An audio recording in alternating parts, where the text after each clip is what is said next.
Current ಅಫೇರ್ಗೆ ತಮಗೆಲ್ಲರೂ ಕೂಡ ಸ್ವಾಗತವನ್ನು ಬಯಸ್ತಾ ಇದ್ದೇನೆ. ನಾನು ಕಾರ್ತಿಕ್ ಚಿಕುಂತಾರ್. ಇವತ್ತಿನ ಕರೆಂಟ್ ಅಫೇರ್ನ ವಿಚಾರ ಟೋಲ್ ಗೇಟ್ ಅವ್ಯವಸ್ಥೆ. ಕರಾವಳಿ ಭಾಗದಲ್ಲಿ ಇವತ್ತು ಸಾಸ್ತಾನದಲ್ಲಿ ಒಂದು ಟೋಲ್ ಗೇಟ್, ಹೆಜ್ಮಾಡಿಯಲ್ಲಿ ಒಂದು ಟೋಲ್ ಗೇಟ್, ಅದಕ್ಕೆ ಕೇವಲ 15 ಕಿಲೋಮೀಟರ್ ಡಿಸ್ಟೆನ್ಸ್ ಅಲ್ಲಿ ಸುರತ್ಕಲ್ನಲ್ಲಿ ಇನ್ನೊಂದು ಟೋಲ್ ಗೇಟ್.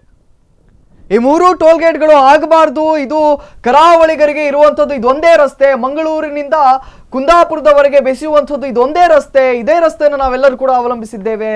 ಇದನ್ನು ನೀವು ಟೋಲ್ ಹಾಕುವಂಥದ್ದು ಸರಿಯಲ್ಲ. ಬೇಕಾದ್ರೆ ನೀವು ಪ್ಯಾರಲಲ್ ಆಗಿ ಬೇರೆ ಒಂದು ರಸ್ತೆಯನ್ನು ನಿರ್ಮಾಣ ಮಾಡಿ ಅನ್ನುವಂಥ ಧ್ವನಿ ಈ ಹಿಂದಿನಿಂದಲೂ ಕೂಡ ಕೇಳಿ ಬಂದಿತ್ತು. ಇದಕ್ಕೆ ಬೆಲೆಯನ್ನು ನೀಡಲಿಲ್ಲ.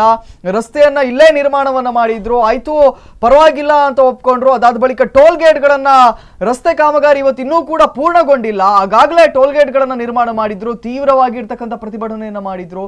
ಇದಕ್ಕೂ ಕೂಡ ಯಾರೂ ಕೂಡ ಕಿವಿ ಕೊಡ್ಲೇ ಇಲ್ಲ. ಅದಾದ ಬಳಿಕ ಕಡೆ ಪಕ್ಷ KA20 ಮತ್ತು ಇನ್ನು ಕೆಲವರಿಗಾದ್ರೂ ಈ ಭಾಗದ ಜನತೆ ಏನಿದ್ದಾರೆ ಇವರಿಗೆ ಸಂಚರಿಸಬೇಕಾದ್ರೆ NH ಬಿಟ್ರೆ ಬೇರೆ ದಾರಿಯೇ ಇಲ್ಲ, ಅವರಿಗಾದ್ರೂ ಇವತ್ತು ರಿಯಾಯಿತಿಯನ್ನ ನೀಡಿ ಅಂತ ಹೇಳಿದ್ರು. ಅಲ್ಪದಿಂದ ಮಟ್ಟಿಗೆ ಅದಕ್ಕೆ ಅನುಮತಿಯನ್ನ ನೀಡಿದ್ದಾರೆ. ಈ ಕುರಿತಾಗಿ ಪ್ರತಿಭಟನೆಯನ್ನ ಮಾಡಿದವರು ಕೂಡ ನಮ್ಮೊಂದಿಗಿದ್ದಾರೆ. ಅದರ ಜೊತೆಯಲ್ಲೇ ಇವತ್ತು ನಾವು ನಿಮಗೆ ತೋರಿಸ್ತಾ ಇರ್ತಕ್ಕಂತಹ ವಿಷಯ, ಇವತ್ತು ಟೋಲ್ ಗೇಟ್ ನ ಅವ್ಯವಸ್ಥೆ ಯಾವ ರೀತಿಯಾಗಿದೆ. ಇಲ್ಲ ಇವರಿಗೆ ದುಡ್ಡು ಮಾಡಬೇಕು, ಟೋಲ್ ಗೇಟ್ ಅನ್ನ ಮಾಡಿದ್ರು, ಆಯ್ತು ಸ್ವಾಮಿ ಒಪ್ಪೋಣ.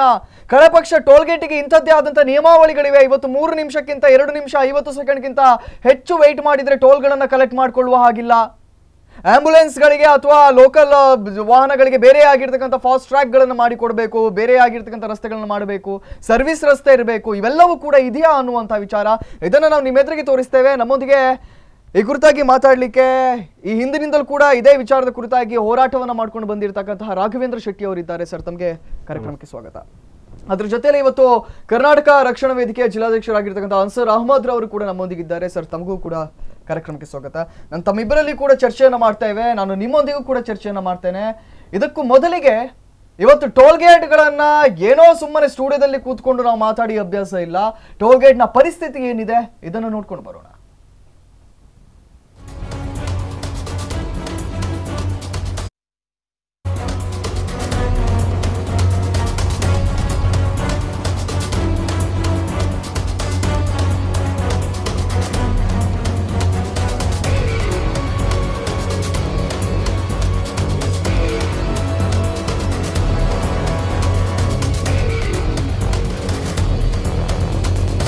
ವೀಕ್ಷಕರೇ, ಇವತ್ತು ನಾವೆಲ್ಲರೂ ಕೂಡ ಹೆಜ್ಮಾಡಿಯ ಟೋಲ್ ಗೇಟ್ನ ಮುಂಭಾಗದಲ್ಲಿದ್ದೇವೆ.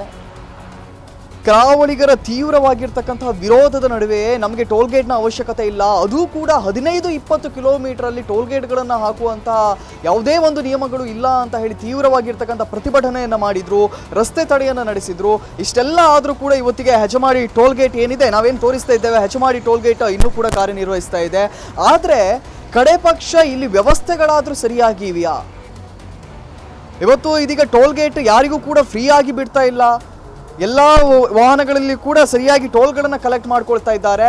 ಆದರೆ ಇಲ್ಲಿ ವ್ಯವಸ್ಥೆಗಳು ಸರಿಯಾಗಿವೆಯಾ ಅನ್ನುವಂಥ ಪ್ರಶ್ನೆ ಕೂಡ ಕಾಡ್ತಾ ಇದೆ. ಫಸ್ಟ್ ಆಫ್ ಆಲ್ 15-20 ಕಿಲೋಮೀಟರ್ಗಳಲ್ಲೇ ಇವರು ಟೋಲ್ ಗೇಟ್ಗಳನ್ನು ಅಳವಡಿಸಿದ್ದು ದೊಡ್ಡ ತಪ್ಪು.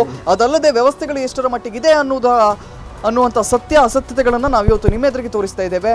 ಫಸ್ಟ್ ಆಫ್ ಆಲ್ ನಾವಿಲ್ಲಿ ಗಮನಿಸಬೇಕಾಗಿರ್ತಕ್ಕಂಥ ವಿಚಾರ, ಆಂಬ್ಯುಲೆನ್ಸ್ ಹೋಗಲಿಕ್ಕೆ ಇಲ್ಲಿ ಬೇರೆ ಯಾವುದೇ ಸ್ಪೆಷಲ್ ದಾರಿ ಇಲ್ಲ. ಸೊ ನೀವೇನು ನೋಡ್ತಾ ಇದ್ದೀರಾ, ಪ್ರತಿಯೊಂದು ಕಡೆಗಳಲ್ಲಿ ಕೂಡ 7 ಟೋಲ್ ಗೇಟ್ಗಳಿವೆ. ಈಚೆ 7 ಟೋಲ್ ಗೇಟ್, ಆಚೆ 7 ಟೋಲ್ ಗೇಟ್ಗಳು. ಆದರೆ ಇಲ್ಲಿ ಪ್ರತ್ಯೇಕವಾಗಿ ಆಂಬ್ಯುಲೆನ್ಸ್ಗಳಿಗೆ ಹೋಗಲಿಕ್ಕೆ ಯಾವುದೇ ರೀತಿಯಾಗಿ ಕೂಡ ಅನುವು ಮಾಡಿ ಕೊಡಲಿಲ್ಲ. ಸೊ ಆಂಬ್ಯುಲೆನ್ಸ್ಗೆ ಇವರು ಅನುವು ಮಾಡಿ ಕೊಡದೆ ಅಥವಾ ಆಂಬ್ಯುಲೆನ್ಸ್ಗೆ ಪ್ರತ್ಯೇಕವಾಗಿರ್ತಕ್ಕಂಥ ಟೋಲ್ನಲ್ಲಿ ಬಿಡದೆ ಇವರು ಯಾವ ರೀತಿಯಾಗಿ ನಿಯಮವನ್ನು ಪಾಲಿಸ್ತಾರೆ? ಸೊ ಈ ಹಿಂದಿನಿಂದಲೂ ಕೂಡ ನಾವು ಸ್ಪಂದನವಾಹಿನಿ ನಿರಂತರವಾಗಿ ಟೋಲ್ ಗೇಟ್ನ ಅಥವಾ ನವಯುಗ ಕಂಪನಿಯ ಮ್ಯಾನೇಜರ್ಗಳ ಹತ್ರ ಕೇಳ್ತಾ ಬಂದ್ವಿ, ಇಲ್ಲ ಆಂಬ್ಯುಲೆನ್ಸ್ಗೆ ನಾವು ಸದ್ಯದಲ್ಲೇ ಮಾಡ್ತೇವೆ ಅಥವಾ ಲೋಕಲ್ ವೆಹಿಕಲ್ಗಳಿಗೆ ನಾವು ಸದ್ಯದಲ್ಲೇ ಬೇರೆ ಒಂದು ಮಾರ್ಗವನ್ನು ಮಾಡ್ತೇವೆ ಅಂತ ಹೇಳ್ತಾ ಇದ್ದಾರೆ. ಆದರೆ ಇಲ್ಲಿ ನೀವು ಗಮನಿಸಿದರೆ ಯಾವುದೇ ರೀತಿಯಾಗಿ ಆಂಬ್ಯುಲೆನ್ಸ್ಗೆ ಹೋಗಲಿಕ್ಕೆ ಇವತ್ತು ಆಂಬ್ಯುಲೆನ್ಸ್ ಕೂಡ ಟೋಲ್ನಲ್ಲಿ 1 ನಿಮಿಷ ಆದರೂ ನಿತ್ಯ ಹೋಗಬೇಕಾಗ್ತದೆ. ಅದಲ್ಲದೆ ನೀವು ಈಚೆ ಸೈಡ್ ನೋಡ್ಬೋದು ಸರ್ವಿಸ್ ರೋಡ್ಗಳು ಎಷ್ಟರ ಮಟ್ಟಿಗಿವೆ. ಸೊ ಸರ್ವಿಸ್ ರೋಡ್ ಇದೆಯಾ ಅನ್ನುವಂಥ ವಿಚಾರ ನಾವು ಯಾಕೆ ಇವತ್ತು ಜನರ ಎದುರಿಗೆ ತೋರಿಸ್ತಿದ್ದೇವೆ ಅಂತ ಹೇಳಿದ್ರೆ, ಮತ್ತೊಮ್ಮೆ ಕರಾವಳಿಗರಿಗೆ ಅಥವಾ ಈ ಭಾಗದ ಜನತೆಗೆ ಇವತ್ತು ಮತ್ತೊಮ್ಮೆ ನಾವು ಸ್ಪಷ್ಟಪಡಿಸ್ತಾ ಇದ್ದೇವೆ ಯಾವ ರೀತಿಯಾಗಿರ್ತಕ್ಕಂಥ ವ್ಯವಸ್ಥೆ ಇಲ್ಲಿದೆ ಅನ್ನುವುದನ್ನು. ಇದರ ಜೊತೆಯಲ್ಲೇ ನೀವು ನೋಡೋದಾದ್ರೆ ಟಾಯ್ಲೆಟ್ ಆಗಿರಬಹುದು ಅಥವಾ ಫಸ್ಟ್ ಏಡ್ ರೂಮ್ ಆಗಿರಬಹುದು, ಇವೆಲ್ಲವೂ ಕೂಡ ಇರಲೇಬೇಕಾಗ್ತದೆ. ಒಂದು ನವಯುಗ ಕಂಪನಿ ಅಂತ ಹೇಳಿದರೆ ಅಥವಾ ಒಂದು ಟೋಲ್ ಗೇಟ್ ಅಂತ ಹೇಳಿದರೆ ಅಲ್ಲಿ ಪ್ರತ್ಯೇಕವಾಗಿರ್ತಕ್ಕಂಥ ಟಾಯ್ಲೆಟ್ಗಳಿರಬೇಕು, ಅಲ್ಲಿಗೆ ಲೇಡೀಸ್ ಮತ್ತು ಜೆಂಟ್ಸ್ ಟಾಯ್ಲೆಟ್ಗಳಿರಬೇಕು, ಅದ್ರ ಜೊತೆಯಲ್ಲೇ ಫಸ್ಟ್ ಏಡ್ ರೂಮ್ಗಳಿರಬೇಕು, ಸರ್ವಿಸ್ ರೋಡ್ ಇರಬೇಕು, ಆ್ಯಂಬುಲೆನ್ಸ್ಗೆ ಹೋಗಲಿಕ್ಕೆ ಪ್ರತ್ಯೇಕವಾಗಿರ್ತಕ್ಕಂಥ ಮಾರ್ಗ ಇರಬೇಕು. ಆದರೆ ಇವೆಲ್ಲವೂ ಇಲ್ಲಿ ಇದೆಯಾ ಅನ್ನುವಂಥ ಪ್ರಶ್ನೆ. ಇದೀಗ ನೇರವಾಗಿ ಇಲ್ಲೇನೋ ಜೆಂಟ್ಸ್ ಟಾಯ್ಲೆಟ್ ಅಂತ ಅವ್ರು ತೋರಿಸಿದ್ದಾರೆ. ಜೆಂಟ್ಸ್ ಟಾಯ್ಲೆಟ್ ಒಳಗೆ ಹೋಗೋಣ, ಟಾಯ್ಲೆಟ್ ಯಾವ ರೀತಿ ಇದೆ ಅನ್ನೋದನ್ನು ನಾವು ನಿಮ್ಮೆದುರಿಗೆ ತೋರಿಸ್ತೇವೆ.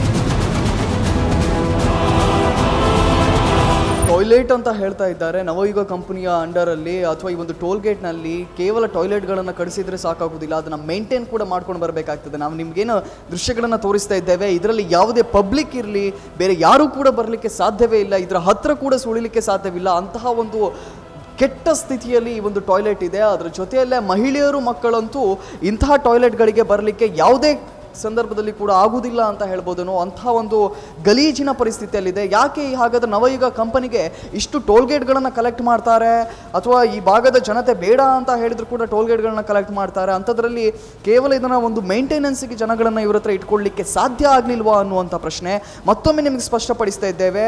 ಕುಂದಾಪುರದಿಂದ ಮಂಗಳೂರಿನ ಸಂಪರ್ಕ ಪಡೆಯುವಂಥ ಏಕೈಕ ಮಾರ್ಗ ಇದು. ಈ ಮಾರ್ಗವನ್ನು ಇವರು ರಾಷ್ಟ್ರೀಯ ಹೆದ್ದಾರಿ ಅಂತ ಹೇಳಿ ಟೋಲ್ಗಳನ್ನು ಕಲೆಕ್ಟ್ ಮಾಡ್ತಾ ಇದ್ದಾರೆ. ಕಡೆ ಪಕ್ಷ ಟೋಲ್ಗಳನ್ನ ಕಲೆಕ್ಟ್ ಮಾಡಿದ್ರು ಕೂಡ ಕಡೆ ಪಕ್ಷ ಇವರಿಗೆ ಒಂದು ಸೌಲಭ್ಯವನ್ನಾದರೂ ನೀಡಲಿಕ್ಕೆ ಸಾಧ್ಯವಿದೆಯಾ ಅನ್ನುವಂಥ ಪ್ರಶ್ನೆ. ನಾವೇನು ತೋರಿಸ್ತಾ ಇದ್ದೇವೆ, ಇಂಥ ಒಂದು ಗಬ್ಬು ನಾರುವಂಥ ಟಾಯ್ಲೆಟ್ಗಳನ್ನು ಅಥವಾ ಒಂದು ಇದುವರೆಗೆ ಬಹುಶಃ ಕೇವಲ ಕಟ್ಟಿಸಿದ ನಂತರ ಅದನ್ನು ಯಾರೂ ಕೂಡ ಇವತ್ತು ಶುಚಿಗೊಳಿಸಲಿಲ್ಲ. ಆ ಒಂದು ಗಬ್ಬು ನಾರುವಂಥ ಟಾಯ್ಲೆಟ್ಗಳನ್ನು ಇವತ್ತು ಯಾರಿಗೆ ಬಳಸಲಿಕ್ಕೆ ಸಾಧ್ಯ ಇದೆ ಅನ್ನುವಂಥ ಪ್ರಶ್ನೆ. ಇವರು ಕರಾವಳಿಗರನ್ನು ನಾವೇನೋ ಬುದ್ಧಿವಂತರ ಜಿಲ್ಲೆ, ಬುದ್ಧಿವಂತರ ಊರು ಅಂತ ಮಾಡ್ತಾ ಇದ್ದೇವೆ, ಹೇಳ್ಕೊಂಡು ತಿರುಗ್ತೇವೆ, ನಿಜಕ್ಕೂ ನಾವಿಲ್ಲಿ ದಡ್ಡರಾಗ್ತಾ ಇದ್ದೇವಾ ಅನ್ನುವಂಥ ಪ್ರಶ್ನೆ ಕೂಡ ಇಲ್ಲಿ ಕಾಡ್ತದೆ.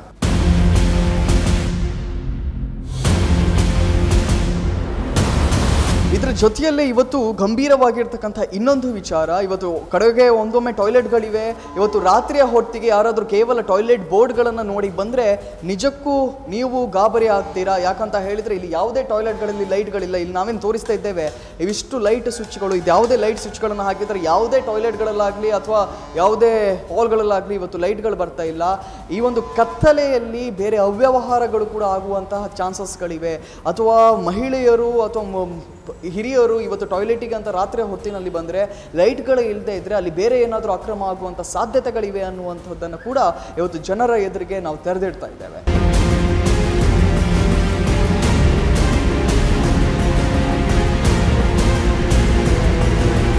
ಅದರ ಜೊತೆಯಲ್ಲೇ ಇವತ್ತು ಕಡ್ಡಾಯವಾಗಿ ಇರಬೇಕಾಗಿರುವಂಥದ್ದು ರೆಸ್ಟ್ ರೂಮ್. ಇವತ್ತು ಯಾವುದಾದ್ರೂ ಪ್ರಯಾಣಿಕರ ಕಾರು ಕೆಟ್ಟು ನಿಂತರೆ ಅಥವಾ ಬೇರೆ ಯಾವುದಾದ್ರೂ ಸಮಸ್ಯೆಗಳು ಬಂದರೆ ಅವರಿಗೆ ರೆಸ್ಟ್ ರೂಮ್ಗಳನ್ನು ಇವತ್ತು ಟೋಲ್ಗೇಟ್ ಬಳಿಯಲ್ಲಿ ಕಟ್ಟಿ ಕೊಡಬೇಕು ಅನ್ನುವಂಥ ರೂಲ್ಸ್ಗಳಿವೆ. ರೆಸ್ಟ್ ರೂಮ್ ಇಲ್ಲಿ ಯಾವ ಪರಿಸ್ಥಿತಿಯಲ್ಲಿದೆ ಅದನ್ನು ನೋಡೋಣ. ಇದನ್ನು ಅವರು ರೆಸ್ಟ್ ರೂಮ್ ಅಂತ ಕರೀತಾರೆ, ಆದರೆ ಒಂದಂತೂ ಸತ್ಯ, ಇದನ್ನು ರೆಸ್ಟ್ ರೂಮ್ ಅಂತ ಯಾರಿಗೂ ಕೂಡ ಭಾವಿಸ್ಲಿಕ್ಕೆ ಸಾಧ್ಯವಿಲ್ಲ. ಇಲ್ಲಿ ಒಂದೇ ಒಂದು ಕುರ್ಚಿ ಇಲ್ಲ ಅಥವಾ ಒಂದು ಚೂರು ಕ್ಲೀನ್ ಇಲ್ಲ. ಅದೆಲ್ಲ ಬಿಟ್ಟು ಹಾಕಿ ಕಡೆ ಪಕ್ಷ ವಾಸನೆಯನ್ನಾದರೂ ಇವ್ರ ಹತ್ರ ತೆಗಿಲಿಕ್ಕೆ ಸಾಧ್ಯವಿದೆಯಾ? ಅದು ಕೂಡ ಇಲ್ಲ. ಒಂದು ರೀತಿಯಾಗಿ ಈ ರೆಸ್ಟ್ ರೂಮನ್ನು ನೀವು ನೋಡಿದರೆ ಇದು ಯಾವುದೋ ಒಂದು ಪಾಳು ಬಿದ್ದ ಮನೆ ಏನೋ ಅಂತ ನೀವು ಎಣಿಸಬೇಕು, ಅಷ್ಟರ ಮಟ್ಟಿಗೆ ಇವತ್ತು ಗಬ್ಬು ನಾಡ್ತಾ ಇದೆ. ರೆಸ್ಟ್ ರೂಮ್ಗಳಲ್ಲಿ ಇಲ್ಲಿ ಇರ್ತಕ್ಕಂಥ ಪ್ರಶ್ನೆ, ಒಂದೇ ಒಂದು ಚೇರ್ಗಳನ್ನು ಹಿಡಿದೆ ರೆಸ್ಟ್ ರೂಮಲ್ಲಿ ಹೇಗೆ ಕೂತ್ಕೊಳ್ಳಿಕ್ಕೆ ಸಾಧ್ಯ? ಇದನ್ನು ನವಯುಗ ಕಂಪನಿ ಮತ್ತು ಟೋಲ್ನ ಮ್ಯಾನೇಜರ್ ಇವತ್ತು ನಮಗೆ ತಿಳಿಸಬೇಕಾಗಿದೆ.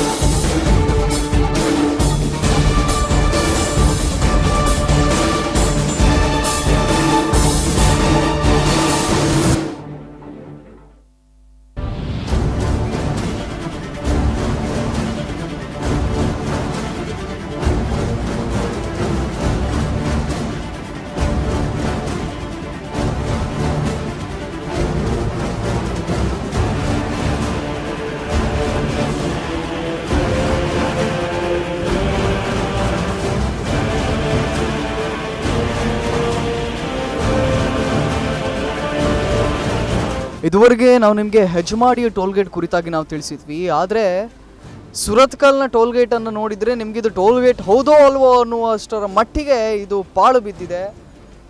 ಇವತ್ತು ನಾವು ನಿಮ್ಗೇನು ತೋರಿಸ್ತಾ ಇದ್ದೇವೆ, ಕೇವಲ 3 ವೇಗಳು ಇಲ್ಲಿ ಇರುವಂಥದ್ದು. ಅದರ ಜೊತೆಯಲ್ಲೇ ನಾವು ಈ ಹಿಂದೆವೇ ವಿಜುವಲ್ಗಳಲ್ಲಿ ನಾವು ನಿಮಗೆ ತೋರಿಸಿದ್ವಿ. ಇಲ್ಲಿ ಒಂದು ವೆಹಿಕಲ್ ಪಾಸ್ ಆಗಬೇಕಾದ್ರೆ ಕನಿಷ್ಠ 5 ಮಿನಿಟ್ಸ್ ಆದರೂ ಬೇಕಾಗ್ತದೆ ಟೋಲ್ ಕಟ್ಟಿ ಹೋಗಲಿಕ್ಕೆ. ಸೊ ದೊಡ್ಡದೊಂದು ಸರದಿ ಸಾಲೆ ಅಲ್ಲಿ ಬರ್ತದೆ.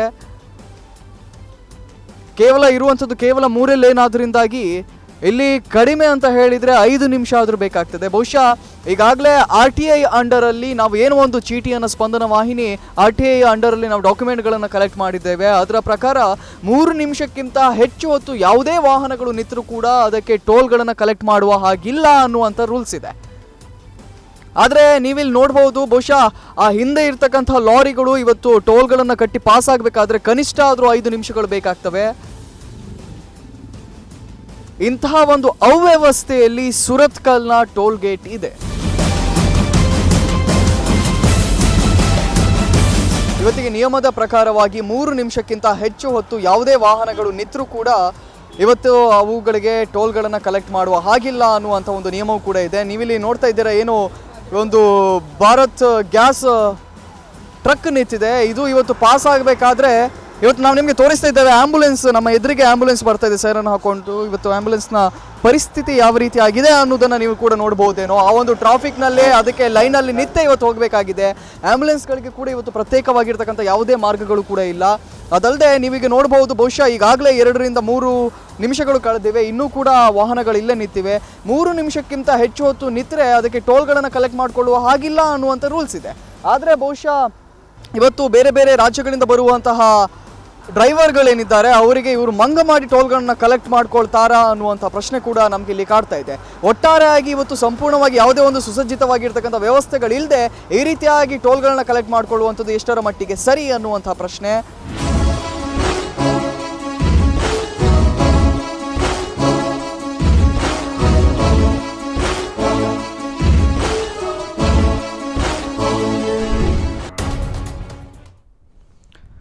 ಈ ಕುರಿತಾಗಿ ನಾವು ಚರ್ಚೆಯನ್ನು ಮಾಡ್ತೇವೆ. ಆ ಒಂದು ಅವ್ಯವಸ್ಥೆಗಳಿಗೆ ಅಥವಾ ಆಂಬ್ಯುಲೆನ್ಸ್ಗಳಿಗೆ ಕೂಡ ಪ್ರತ್ಯೇಕವಾಗಿರ್ತಕ್ಕಂಥ ಮಾರ್ಗವನ್ನು ಯಾಕೆ ಮಾಡಲಿಲ್ಲ, ಸರ್ವಿಸ್ ರೋಡ್ಗಳನ್ನು ಯಾಕೆ ಕಟ್ಟಲಿಲ್ಲ, ಅಥವಾ ಇದುವರೆಗೆ ಇನ್ನೂ ಅನೇಕ ಕಾಮಗಾರಿಗಳನ್ನು ಇನ್ನೂ ಕೂಡ ಅದೆಷ್ಟೋ ಫ್ಲೈಓವರ್ಗಳನ್ನು ಯಾಕೆ ಕಂಪ್ಲೀಟ್ ಮಾಡಲಿಲ್ಲ ಅನ್ನೋ ಕುರಿತಾಗಿ ಚರ್ಚೆಯನ್ನು ಮಾಡ್ತೇವೆ. ನಮ್ಮೊಂದಿಗೆ ರಾಘವೇಂದ್ರ ಶೆಟ್ಟಿ ಮತ್ತು ಅನ್ಸರ್ ಅಹಮದ್ ಅವರು ಕೂಡ ಈ ಚರ್ಚೆಯಲ್ಲಿ ಭಾಗವಹಿಸುತ್ತಾರೆ. ಒಂದು ಪುಟ್ಟ ವಿರಾಮದ ಬಳಿಕ ಇವತ್ತಿನ ಕರೆಂಟ್ ಅಫೇರ್ಸ್ ಮುಂದುವರಿಯುತ್ತದೆ.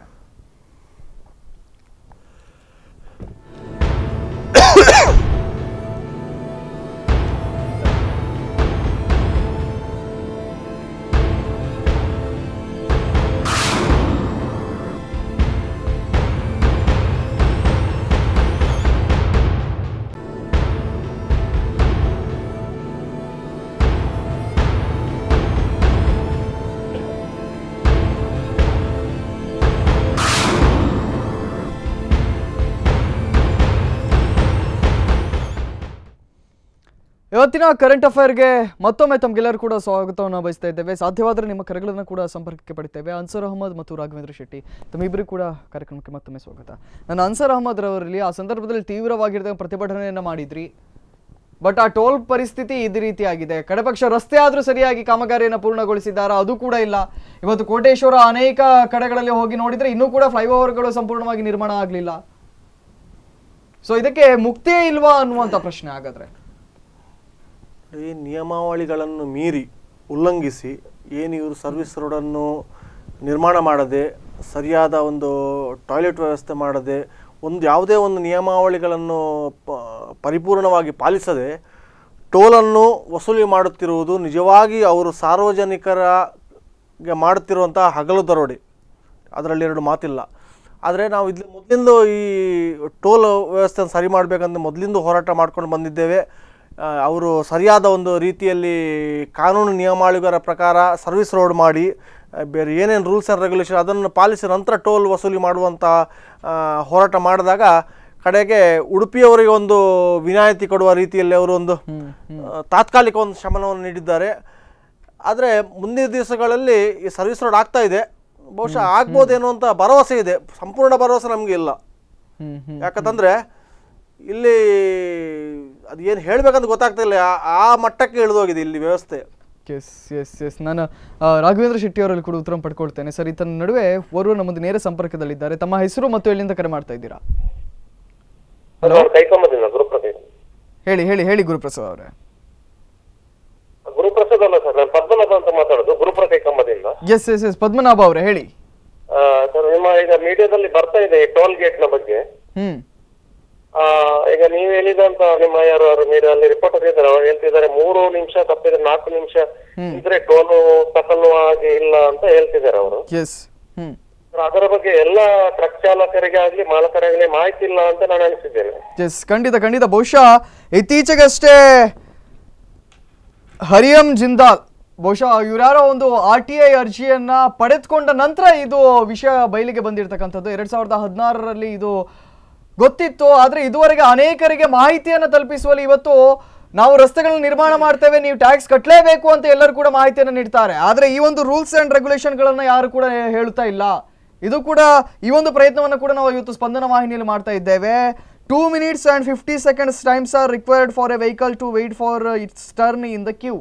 ಬಹಳ ಸ್ಪಷ್ಟವಾಗಿ ಅವರು ತಿಳಿಸಿದ್ದಾರೆ. 2 ನಿಮಿಷ 50 ಸೆಕೆಂಡ್ ಇದಕ್ಕಿಂತ ಹೆಚ್ಚು ಹೊತ್ತು ನಿಂತರೆ ಅಥವಾ ವೇಟ್ ಮಾಡಿಸಿದ್ರೆ ಅಲ್ಲಿ ಟೋಲ್ ಕಟ್ಟುವ ಹಾಗಿಲ್ಲ ಅಂತ ಹೇಳಿ.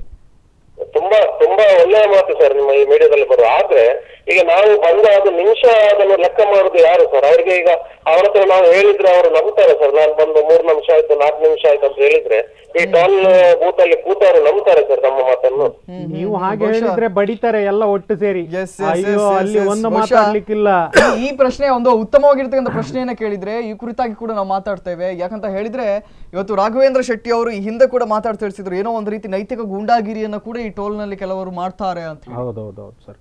ಈಗ ಸರ್ ಅವ್ರು ಹೇಳಿದ್ರು, ಗುರುಪುರದಿಂದ ಕಾಲ್ ಮಾಡಿ ಹೇಳಿದ್ರು, ಅವ್ರ ಮಾತಿನ ಪ್ರಕಾರ ಓಕೆ, ಅವ್ರಿಗೆ ಹೇಳ್ತಾ ಇರೋದು ಒಪ್ಪತಕ್ಕಂಥದ್ದೇ. ಆದರೆ ನಾನು ಒಬ್ಬ ಎಕ್ಸಾಂಪಲ್, ನಾನು ಟ್ರಕ್ ಡ್ರೈವರ್, ನಾನು ಹೋಗ್ತೇನೆ 5 minutes ವೆಯ್ಟ್ ಮಾಡ್ತೇನೆ. ಯಾರ ಹತ್ರ ಕೇಳೋದು ಸರ್?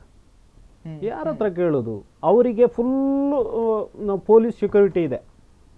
ನಾವು ಒಂಚೂರು ಬಾಯಿ ಬಿಟ್ಟರೆ ನಮ್ಮನ್ನೇ ಒದ್ದು ಒಳಗೆ ಹಾಕ್ತಾರೆ, ಬಿಟ್ಟರೆ ಅವರನ್ನು ಯಾರು ಏನೂ ಮಾಡೋದಿಲ್ಲ. ಅವರು ಹೈ ಇನ್ಫ್ಲುಯೆನ್ಸ್ ಅಲ್ಲಿ ಇರ್ತಕ್ಕಂಥವ್ರು. ನೀವು ಈಗ ನೀವೇ ಈ ನಡುವೆ ಹೇಳಿದ್ರಿ, ಮೀಡಿಯಾದವರನ್ನೇ ಅವರು ಏನಂತ ಬರುವಾಗ ನಮ್ಮಂತ ಒಬ್ಬ ಸಾಮಾನ್ಯ ಮನುಷ್ಯ ಅಲ್ಲಿ ಹೋಗಿ ಪ್ರಶ್ನೆ ಮಾಡಲಿಕ್ಕೆ ಅವಕಾಶ ಉಂಟಾ? ಇದು ಟೋಟಲ್ ಆಗಿ ಟೋಲ್ ವಸೂಲಿ ಮಾಡುವಂಥದ್ದೇ ಹಗಲು ದರೋಡೆ ಅದು. ಯಾಕಂದ್ರೆ ನೀವು ಗಮನಿಸಬೇಕಾಗಿರತಕ್ಕಂಥದ್ದು, ಅವ್ರು ಕೇಳಿದ್ರು 2.5 ನಿಮಿಷ ಅಂತ ಅವ್ರಿಗೆ ಹೇಗೆ ಗೊತ್ತಾಗುದು ಅಂತ ಹೇಳಿ. ಹೆಚ್ಚನ್ನು ಬೇಡ, ಟೋಲ್ ಅಲ್ಲಿ ಕೂತ್ಕೊಂಡಿರೋರಿಗೆ ನೋಡ್ತಾರೆ ಲೈನ್ ಎಷ್ಟೊತ್ತಿದೆ ಅಂತ ಹೇಳಿ. ನೀವು ಸ್ಪಷ್ಟವಾಗಿ 2.5 ನಿಮಿಷ ಹೇಳಿದ್ರೆ ನೀವು ನೇರವಾಗಿ ಕೇಳಬಹುದು. ಅವ್ರು ಹಿಡಿದು ಬಡಿದ್ರೆ, ಈಗ ಮೊನ್ನೆ ಯಾರೋ ಲಾಸ್ಟ್ ಟೈಮ್ ನಮ್ಮ ಕಾಸರಗೋಡು ಬಾರ್ಡರ್ ಅಲ್ಲಿ ಹೊಡೆದ್ರು, ಗಲಾಟೆ ಆಯ್ತು. ಅವ್ರು ಯಾರೋ ಒಂದು ಪ್ರಶ್ನೆ ಕೇಳಿದ್ದಕ್ಕೆ ಎಲ್ಲ ಒಟ್ಟು ಸೇರಿ ಬಡಿದ್ರು, ಅವರನ್ನ ಹಾಸ್ಪಿಟ್ಲಿಗೆ ಸೇರಿಸಿದ್ರು, ಮತ್ತೆ ಅವ್ರ ಮೇಲೆ ಕೇಸ್ ಆಯ್ತು. ಕೇಳಲಿಕ್ಕೆ ಬಹಳ ತುಂಬಾ ಕಷ್ಟ ಉಂಟು ಸರ್. ಆದ್ರೆ ಇಲ್ಲಿ ಅವ್ರು ಏನ್ ಅನ್ಸ್ತಾರಂದ್ರೆ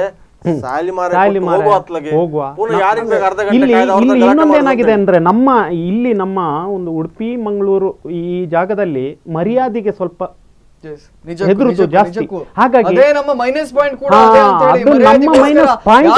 ಗಲಾಟೆ ಮಾಡ್ತಾರೆ ಹೇಳಿ ನಾವು ಟೋಲ್ ಕೊಟ್ಟು ಹೋಗಿಬಿಡ್ತೇವೆ, ಮತ್ತೆ ಇದನ್ನ ನಿರಂತರವಾಗಿ ಕೊಡಬೇಕಾಗ್ತದೆ ಅಂತ. ಸರ್, ನಾನು ತಮ್ಮೊಟ್ಟಿಗೆ ಚರ್ಚೆ ಮಾಡ್ತೇನೆ. ಇನ್ನೊರು ನಮ್ಮದು ನೇರ ಸಂಪರ್ಕದಲ್ಲಿದ್ದಾರೆ. ತಮ್ಮ ಹೆಸರು ಮತ್ತು ಎಲ್ಲಿಂದ ಕರೆ ಮಾಡ್ತಾ ಇದ್ದೀರಾ?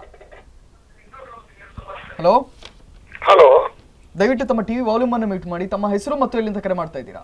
ನಾವು ರಮೇಶ್ ನಾಯಕ್ ಅಂತ ಬ್ರಹ್ಮವರದಿಂದ. ಹೇಳಿ ರಮೇಶ್ ನಾಯಕ್. ಶಾಸ್ತ್ರ ಟೋಲ್ ಅಲ್ಲಿ ಪ್ರೈವೇಟ್ ಗಾಡಿಯವ್ರಿಗೆ ಟೋಲ್ ಇಲ್ಲ, ಟೂರಿಸ್ಟ್ ಗಾಡಿಯವರು ಟೋಲ್ ಕಟ್ಟಬೇಕು. ಯಾಕೆ ಸರ್? ಟೋಲ್ ಅವರು ಇದು ಪ್ರೈವೇಟ್ ಟೂರಿಸ್ಟ್ ಗಾಡಿಯವರು ನಾವು ಬಾಡಿಗೆ ಹೋಗುದು 200-300 ರೂಪಾಯಿ ಬಾಡಿಗೆ ಹೋಗುದು, ನಾವು ಟೋಲ್ ಕಟ್ಬೇಕು. ಪ್ರೈವೇಟ್ ಗಾಡಿಯವರು ಕಟ್ಲಿಕ್ಕಿಲ್ಲ. ಈಗ ನಾವು 300 ರೂಪಾಯಿ ಬ್ರಹ್ಮಾವರದಿಂದ 300 ರೂಪಾಯಿ ಸಾಲಿಗ್ರಾಮಕ್ಕೆ ಹೋದ್ರೆ 70 ರೂಪಾಯಿ ಟೋಲ್ ಕಟ್ಬೇಕು ಸರ್. ಪ್ರೈವೇಟ್ ಗಾಡಿಯವರು ಒಬ್ಬರು 10 ಲಕ್ಷ ರೂಪಾಯಿ ಗಾಡಿ ಅಂತ ಇದ್ರೆ ಅವ್ರಿಗೆ ಟೋಲ್ ಇಲ್ಲ. ಯಾಕೆ ಸರ್ ಇದು? ಅವರು ರಸ್ತೆ ಮೇಲೆ ಹೋಗುದು, ನಾವು ರಸ್ತೆ ಮೇಲೆ ಹೋಗುದಲ್ಲ ಸರ್. ನಾವು ಟೂರಿಸ್ಟ್ ಗಾಡಿಯವರು ಅಷ್ಟು ಸಫರ್ವ ಸರ್.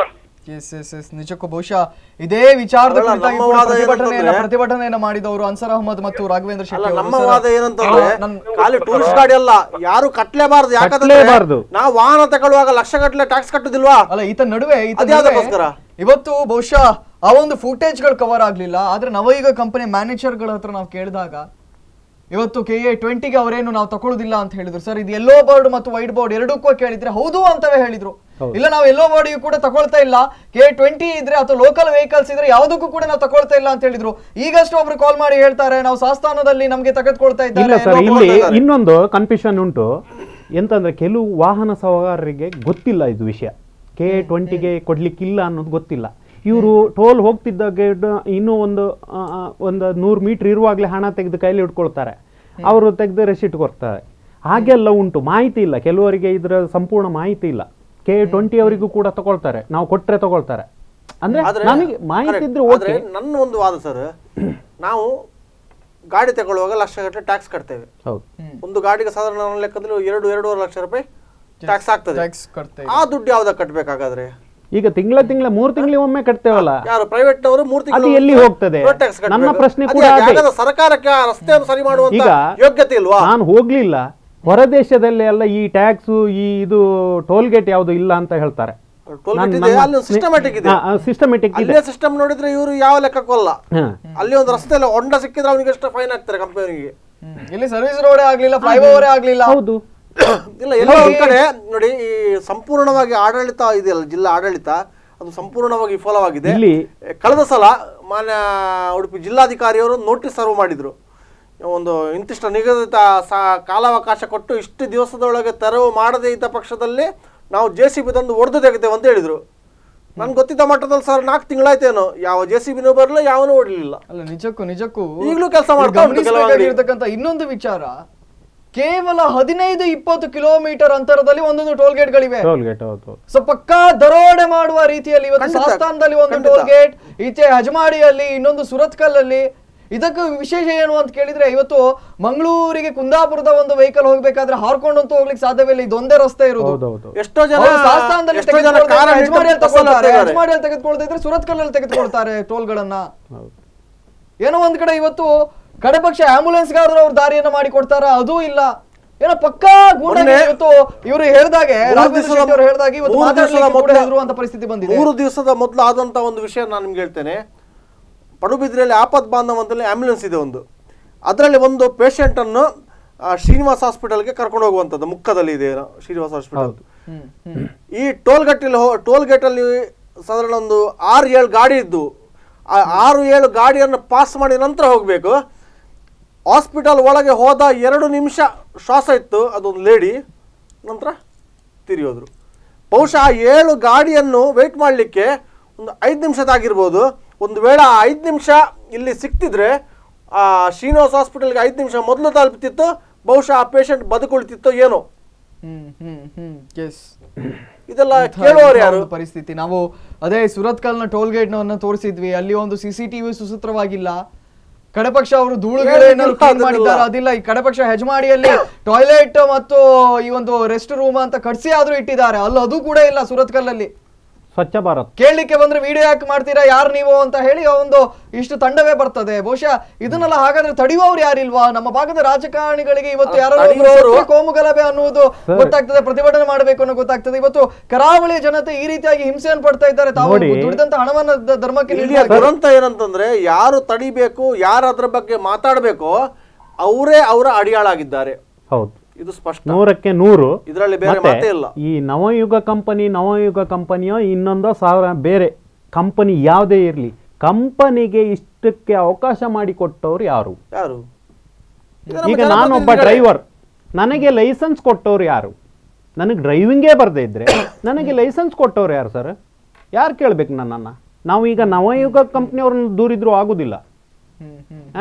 ಈಗ ನಾನು ಕಾಕಿ ಹಾಕದೆ, ನಾನು ಟ್ರಕ್ಕಲ್ಲಿ ಹೋಗ್ತೇನೆ, ಕಾಕಿ ಹಾಕದೆ ಹೋಗ್ತೇನೆ, ಅದು ನನ್ನ ತಪ್ಪ ಸರಿ ಸೆಕೆಂಡ್, ಆದ್ರೆ ಅದನ್ನ ಪಾಲನೆ ಮಾಡ್ತಕ್ಕಂಥವ್ರು ಯಾರು? Traffic police. ನಿಲ್ಸು, ನೀನು ಕಾಕಿ ಹಾಕಿಲ್ಲ, ನನಗೆ ಪನಿಷ್ಮೆಂಟ್. ಹಾಗೇನೆ ನಮ್ಮ ಕೇಂದ್ರ ಸಚಿವರು, ಸಂಸದರು, ಮತ್ತೆ ನಮ್ಮ ರಾಜ್ಯ ಸಚಿವರು, ಮುಖ್ಯಮಂತ್ರಿಗಳು ಏನ್ ಮಾಡ್ತಾ ಇದ್ದಾರೆ ಸ್ವಾಮಿ? ಸಾಮಾನ್ಯ ಈಗ ನೋಡಿ, ನಾನು 100 ರೂಪಾಯಿ ಅಲ್ಲಿ ಟೋಲ್ ಕಟ್ಟಿ ಹೋದ್ರೆ, ನಾನೊಬ್ಬ ಗೂಡ್ಸ್ ವೆಹಿಕಲ್ ಓನರ್ ಅಥವಾ ಡ್ರೈವರ್ ಆಗಿದ್ರೆ 100 ರೂಪಾಯಿ ಕಟ್ಟಿ ಹೋದ್ರೆ ನಾನು ಹೋಗಿ ಹಾಕುದು ಅವನು ಬಂಗದವನ ತಲೆ ಮೇಲೆ. ನಾನು 100 ರೂಪಾಯಿ ವಸೂಲಿ ಮಾಡ್ತೇನೆ ಅವನ ಹತ್ರ, ಯಾಕಂದ್ರೆ ನನಗೂ ಹೆಂಡತಿ ಮಕ್ಕಳಿದ್ದಾರೆ. ಎಕ್ಸಾಂಪಲ್ ಕೊಟ್ಟದ್ ನಾನು. ಎಷ್ಟು ಟೋಲು ಟೋಲ್ ಮಾಡಲಿ. ಸರ್ವಿಸ್ ರೋಡ್ ಇದೆಯೇನ್ರಿ? ನನ್ನ ಹತ್ರ 100 ರೂಪಾಯಿ ಇಲ್ಲ, 100 ರೂಪೀಸ್ ಇಲ್ಲ ನನ್ನ ಹತ್ರ. ಸರ್ವಿಸ್ ರೋಡ್ ನಾನು ಅಲ್ಲೇ ಕೂತ್ಕೊಳ್ಳೋದಾ? ನಾನು ಯಾರನ್ನ ಕೇಳೋದು? ಅವ್ರ ಹತ್ರ ಮಾತಾಡ್ಲಿಕ್ಕೆ ಹೋದ್ರೆ ಹಿಡಿದು ಬಡಿತಾರೆ. ಅವ್ರು ಹೇಗೆ ಒಟ್ಟಾಗ್ತಾರೆ ಅಂದ್ರೆ ಸರ್, ಚೂರು ಮಾತಾಡಿ, ಸ್ವಲ್ಪ ಮಾತಾಡುವಂಥದ್ದನ್ನೇ ಒಳ್ಳೇದನ್ನೇ ಜೋರಾಗಿ ಮಾತಾಡಿ. ಒಬ್ಬ ಈ ಕುರಿತಾಗಿ ಮಾತಾಡಲಿಕ್ಕೆ ಇನ್ನೋರು ನಮ್ಮದು ನೇರ ಸಂಪರ್ಕದಲ್ಲಿದ್ದಾರೆ. ತಮ್ಮ ಹೆಸರು ಮತ್ತು ಎಲ್ಲಿಂದ ಕರೆ ಮಾಡ್ತಾ ಇದ್ದೀರಾ? ಹಲೋ ಹಲೋ, ತಮ್ಮ ಹೆಸರು ಮತ್ತು ಎಲ್ಲಿಂದ ಕರೆ ಮಾಡ್ತಾ ಇದ್ದೀರಾ? ಉಮೇಶ್ ರೈ ಅಂತ ಮಂಗಳೂರಿಂದ. ಹೇಳಿ ಉಮೇಶ್ ರವರೇ. ಅಂದ್ರೆ ಏನ್ ಗೊತ್ತಾ, ಟೋಲ್ ಅದು ನೀವು ಮಾತಾಡ್ತಿದ್ರಿ, ಓಕೆ ಸರ್. ಏನಂದ್ರೆ ಯಾರು ಕೂಡ ಅದಕ್ಕೆ ಏನು ಮಾಡಕ್ ಆಗುವ ಪರಿಸ್ಥಿತಿ ಇಲ್ಲ. ಇದೆಯಲ್ಲ, ಇಡೀ ಮಹಾರಾಷ್ಟ್ರದಲ್ಲಿ ಕೂಡ ಹಾಗೆ ಎಲ್ಲ ಕಡೆ ಹೈಯೆಸ್ಟ್ ರೇಟ್ ತೆಗೆದುಕೊಳ್ತೇವೆ. ಏನಂದ್ರೆ ಒಮ್ಮೆ ಟೋಲಿಗೆ ಒಮ್ಮೆ ರೇಟ್ ಮಾಡಿದ್ರೆ ಅದನ್ನು 6 ತಿಂಗಳ ರೇಟ್ ಜಾಸ್ತಿ ಮಾಡ್ತಾ ಹೋಗ್ತಾ ಇರ್ತಾರೆ. ಅದಕ್ಕೆ ಯಾರು ಕೇಳುವರಿಲ್ಲ. ಆಮೇಲೆ ಒಂದು ಸೈಡ್ಗೆ ಹೋಗುವಾಗ ಈಗ 110 ರೂಪಾಯಿ ಕೊಟ್ಟರೆ, 2 ಸೈಡ್ 2 ಸೈಡ್ ಅಂದ್ರೆ 160 ಅಂತ. ಅದ ಅವಸ್ಥೆ ಏನು? ಅದು ಒಮ್ಮೆ ಹೋದವರಿಗೆ ಇನ್ನೊಮ್ಮೆ ಬರುವಾಗ 160 ತೆಗೆದು ಓಕೆ, ಅದು ಒಮ್ಮೆ ಹೋಗುವವರಿಗೆ 110 ರೂಪಾಯಿ ತೆಗೆದಂದ್ರೆ ಅದೆಲ್ಲ ಜಾಸ್ತಿ. ದುರಂತ ಅಂದ್ರೆ ನಮ್ಮ ಕರಾವಳಿಯಲ್ಲಿ 3 ಟೋಲ್ ಗೇಟ್ ಗಳಿರುವುದು ಒಂದೇ NH ಅಲ್ಲಿ, ಅದು ಕೂಡ 20 ಕಿಲೋಮೀಟರ್ ಸರ್ವಿಸ್ ರೋಡ್ ಇಲ್ಲದೆ, ಸರ್ವಿಸ್ ರೋಡ್ ಕೂಡ ಇಲ್ಲದೆ. 100 ರೂಪೀಸ್ ಇತ್ತ, 200 ರೂಪೀಸ್ ಇತ್ತ, ನೀವು ಹೋಗ್ಬೋದು, ಇಲ್ಲ ಮನೆಯಲ್ಲೇ ಕೂತ್ಕೊಳ್ಬೇಕು. ಅಲ್ಲ, ಈ NH ಗಳನ್ನ ಮಾಡ್ಬೇಕಾದ್ರೆ, ಟೋಲ್ ಗಳನ್ನ ಕಲೆಕ್ಟ್ ಮಾಡ್ಬೇಕಾದ್ರೆ ಇದ್ರ ಜೊತೆಲಿ ಈಗ ನಾವೇನ್ ಹೇಳಿದ್ವಿ, ಟೋಲ್ ಗಳನ್ನ ಕಲೆಕ್ಟ್ ಮಾಡ್ಬೇಕಾದ್ರೆ 2 ನಿಮಿಷ 50 ಸೆಕೆಂಡ್ ಅನ್ನ ಅವ್ರು ವೈಟ್ ಮಾಡಿದ್ರೆ ನೀಡುವ ಹಾಗಿಲ್ಲ, ಅಥವಾ ಅಲ್ಲಿ ಏಡ್ ಗಳಿರ್ಬೇಕು, ಸರ್ವಿಸ್ ಏಡ್ ಗಳಿರ್ಬೇಕು. ಇದ್ರ ಜೊತೆಯಲ್ಲೇ ರೂಲ್ಸ್ ಗಳಿವೆ. ಇವತ್ತು ಮಿನಿಮಮ್ 100 ಕಿಲೋಮೀಟರ್ ವೇಗದಲ್ಲಿ ಹೋಗುವಂತ ರಸ್ತೆಗಳಿರ್ಬೇಕು, ಅಥವಾ ಬೇರೆ ಸ್ಲೋ ಅಲ್ಲಿ ಹೋಗುದಾದ್ರೆ ಅಥವಾ ಲೋಕಲ್ ವೆಹಿಕಲ್ ಗಳಿಗೆ ಸರ್ವಿಸ್ ರಸ್ತೆ ಇರಬೇಕು. ಇದ್ಯಾವುದೂ ಇಲ್ಲದೆ ಏಕಾಏಕಿ ಈ ರೀತಿಯಾಗಿ ಪಕ್ಕ ನಾವು ದುಡ್ಡು ಮಾಡ್ತೇವೆ ಸ್ವಾಮಿ, ನಾವು ಕಟ್ಟಿಸಿದ್ದೇವೆ, ನಾವು ದುಡ್ಡು ಮಾಡ್ತೇವೆ ಅನ್ನೋ ರೀತಿ ಇದೆ ಈ ನವೋಗ ಕಂಪನಿಯ ಈ ಒಂದು ಟೋಲ್ ಗೇಟ್ಗಳು. ಅವರಿಗೆ ದುಡ್ಡಿನ ಲೆಕ್ಕಾಚಾರ ಒಂದು ಬಿಟ್ರೆ ಬೇರೆ ಯಾವುದೂ ಗೊತ್ತಿಲ್ಲ. ದೊಡ್ಡ ಗಾಡಿಗೆ ಇಷ್ಟು, ಸಣ್ಣ ಗಾಡಿಗೆ ಇಷ್ಟು, ಮುಗೀತಷ್ಟೇ. ಬಹುಶಃ ನನ್ನ ರಾಘವೇಂದ್ರ ಶೆಟ್ಟಿ ಅವರಲ್ಲಿ ಸರ್, ಈ ಹಿಂದೆ ತಾವು ಹೋರಾಟವನ್ನ ಮಾಡಿದ್ರಿ. ಹೌದು ಸರ್, ಬಹುಶಃ ಅನೇಕ ಬಾರಿ ಹೋರಾಟಗಳನ್ನ ಮಾಡಿದ್ರಿ. ನಿಮ್ಮ ಜೊತೆಯಲ್ಲೇ ಇವತ್ತು ಕೆಂಚನೂರು ಸೋಮಶೇಖರ್ ಶೆಟ್ಟಿ ಅವರಾಗಿರ್ಬೋದು, ಇವರೆಲ್ಲರೂ ಕೂಡ ಕೈ ಜೋಡಿಸಿ ಹೋರಾಟಗಳನ್ನ ಮಾಡಿದ್ರಿ. 2-3 ಸಲ ಅನೇಕ ಸಂಸದರು ಮತ್ತು ಶಾಸಕರು ನಾವು ಕೂಡ ನಿಮ್ಮೊಟ್ಟಿಗೆ ಇದ್ದೇವೆ ಅಂತ ಹೇಳಿದ್ರು. ಆದ್ರೆ ಯಾರು ಬರ್ತಾರೆ ಅನ್ನೋದು ಒಂದು ಹೇಳ್ತೇನೆ, ರಾಜಕೀಯ ವ್ಯಕ್ತಿಗಳ ಹೆಸರನ್ನು ಹೇಳ್ಬೇಡಿ. ಯಾಕಂದ್ರೆ ಅವರು ಸ್ವಾರ್ಥಿಗಳಿಗೆ ಹುಟ್ಕೊಂಡಿದ್ದಾರೆ, ಅವರು ಸ್ವಾರ್ಥವಾಗಿ ರಾಜಕೀಯ ಮಾಡ್ತಾ ಇದ್ದಾರೆ. ನನಗೆ ರಾಜಕೀಯ ವ್ಯಕ್ತಿಗಳ ಹೆಸರು ಹೇಳಿದರೆ ನನಗೆ ಆಗೋದಿಲ್ಲ. ನಾನು ಇಲ್ಲಿ ನನ್ನ ಬದಿಯಲ್ಲೇ ನನ್ನ ಸ್ನೇಹಿತರು ಕೂಡ ಕರ್ನಾಟಕ ರಕ್ಷಣಾ ವೇದಿಕೆಯ ಜಿಲ್ಲಾಧ್ಯಕ್ಷರು, ಉಡುಪಿ ಜಿಲ್ಲಾಧ್ಯಕ್ಷರು, ಅವ್ರ ಮೂಲಕ ನಾವು ಇದೇ ಟೋಲ್ ವಿಷಯದಲ್ಲಿ ನಾವು ಹೋರಾಟಕ್ಕೆ ಹೋಗಿದ್ದೇವೆ. ನಾವು ಏನು ಜೀವ ಕೊಡ್ಲಿಕ್ಕೂ ಸಹ ನಮ್ಗೆ ಅದರಿಂದ 5 ಪೈಸೆ ನಮಗೇನು ಲಾಭ ಇಲ್ಲ ಸರ್. ನಮಗೆ ಆ ಒಂದು ಇದನ್ನು ಅನ್ಯಾಯನ ನೋಡಿ ಕೂತ್ಕೊಳ್ಳಿಕ್ಕಾಗೋದಿಲ್ಲ. ಆದರೆ ನಮ್ಮನ್ನು ತಡೆಯುವುದು, ನಮ್ಮನ್ನು ಅರೆಸ್ಟ್ ಮಾಡಿದ್ರು, ನಮ್ಮನ್ನು ಲಾಠಿ ಚಾರ್ಜ್ ಮಾಡ್ತೇವೆ ಅಂದರು. ನಾವು ಏನು ಮಾಡಿದ್ದೇವೆ ಸರ್? ನಾವು ನ್ಯಾಯ ಕೇಳ್ತಾ ಇದ್ದೇವೆ ಸರ್. ನಾವು ನ್ಯಾಯ ಕೇಳ್ತಾ ಇದ್ದೇವೆ, ಜನತೆಗೆ ನ್ಯಾಯ ಕೊಡಿ ಅಂತ ಕೇಳ್ತಾ ಇದ್ದೇವೆ. ನಾವು ಬೇರೆ ಏನು ಕೇಳ್ತಾ ಇಲ್ಲ. ನಮಗೆ ಲಂಚ ಕೊಡಿ ಕೇಳ್ತಾ ಇಲ್ಲ, ಅಥವಾ ನಾವೇನು ನಮ್ಮ ಮನೆಗೆ ಸೌಕರ್ಯ ಮಾಡಿ ಕೊಡಿ ಅಂತನೂ ನಾವು ಕೇಳ್ತಾ ಇಲ್ಲ. ಇದುವರೆಗೂ ನಾವೇನು ನಾವು ಗೌರ್ಮೆಂಟಿಂದ 1 ರೂಪಾಯಿ ನಮಗೆ ಇದುವರೆಗೂ ನಮಗೆ ಹೆಲ್ಪ್ ಆಗಿಲ್ಲ. ನಾವು ಅದು ಬೇಡ, ನಮಗೇನೋ ದೇವರು ಶಕ್ತಿ ಕೊಟ್ಟಿದ್ದಾನೆ, ನಾವು ಮಾಡ್ಕೊಳ್ತೇವೆ. ಆದರೆ ನಮ್ಮನ್ನು ಮಿಸ್ಅಂಡರ್ಸ್ಟ್ಯಾಂಡಿಂಗ್ ಆಗಿದ್ದು, ಇವರಿಗೇನೋ ಲಾಭ ಉಂಟು ಹೋಗಿದ್ದಾರೆ ಅಂತ. ಸಾರ್ವಜನಿಕರು ಕೂಡ, ನನಗೆ ಸಾರ್ವಜನಿಕರ ಮೇಲೂ ನನಗೆ ಕೆಲವರಲ್ಲಿ ಅಸಮಾಧಾನ ಇದೆ. ಭಾಗದ ಜನತೆ ಕೂಡ ಹೋರಾಟ ಮಾಡುವಾಗ ಒಂದು 10 ಜನ ಇದ್ದಾಗ ಅದರಲ್ಲಿ ಸ್ವಾಭಾವಿಕವಾಗಿ ಇಬ್ರು ತನ್ನ ಬೇಳೆ ಬೇಯಿಸ್ಕೊಳ್ತಾರೆ. ಹೌದು, ಟೋಲ್ ಗೇಟ್ ಅಲ್ಲಿ ಯಾರ್ಯಾರು ಎಷ್ಟೆಷ್ಟು ದುಡ್ಡು ಮಾಡಿದ್ರೆ ಎಲ್ರಿಗೂ ಗೊತ್ತುಂಟು. ಸರ್, ಈತ ನಡುವೆ ನಮ್ಮೊಂದಿಗೆ ಯೋಗೀಶ್ ಶೆಟ್ಟರ್ ನಮ್ಮೊಂದಿಗೆ ನೇರ ಸಂಪರ್ಕದಲ್ಲಿದ್ದಾರೆ, RTI ಕಾರ್ಯಕರ್ತರು ಮತ್ತು ಹೋರಾಟಗಾರರು. ಯೋಗೀಶ್ ಶೆಟ್ಟರ್ ಅವರೇ, ಟೋಲ್ ಗೇಟ್ ನ ಅವ್ಯವಸ್ಥೆನ ನೋಡಿದ್ರೆ ತಮ್ಗೇನ್ ಅನ್ಸುತ್ತೆ? ಸರ್ ನಮಸ್ತೆ ಇಬ್ಬರಿಗೂ ಹೋರಾಟಗಾರರಿಗೆ. ನಮಸ್ತೆ ಸರ್, ಹೇಳಿ.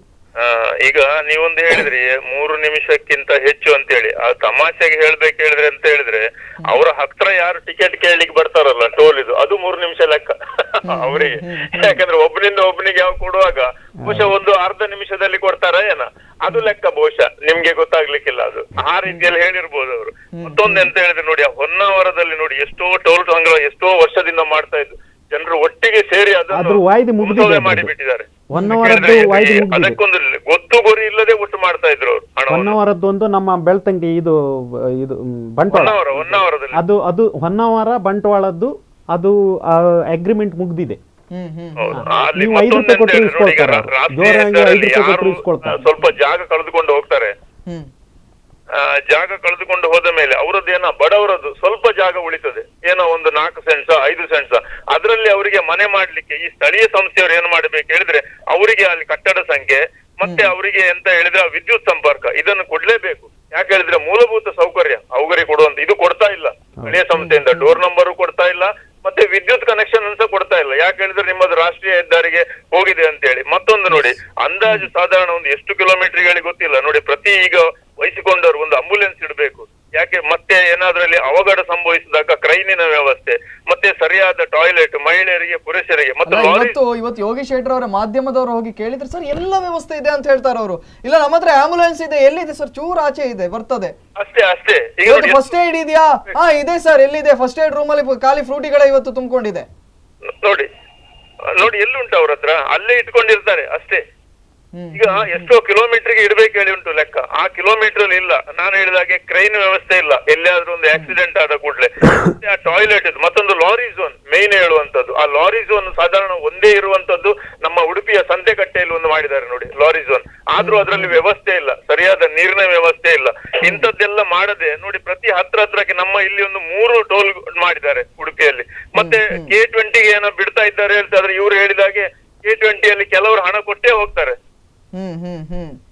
ಗೊತ್ತೇ ಇರೋದಿಲ್ಲ ಕೆಲವರಿಗೆ, ಗಾಡಿಗೆ ಕೊಟ್ಟೆ ಹೋಗ್ತಾರೆ. ಇಂಥದ್ದೆಲ್ಲ ಉಂಟು ಸರ್ ಅವರದ್ದು. ನಮ್ಗೆ ಇದರಿಂದ ಏನು ಹೇಳ್ತಾರ, ನಮ್ಮ ರಾಷ್ಟ್ರೀಯ ಹೆದ್ದಾರಿಗೆ ಈಗ ಇರುವಂತದ್ದು ಏನು ಅತ್ಯಂತ ಬಡವರೇ ಹೆಚ್ಚಾಗಿರುವಂತದ್ದು. ಯಾಕೆ ಹೇಳಿದ್ರೆ ಹೆಚ್ಚು ಮಂಜೂರಾಗಿರುವಂತದ್ದು ದರ್ಖಾಸ್ ಲ್ಯಾಂಡೇ ಅಲ್ಲಿ.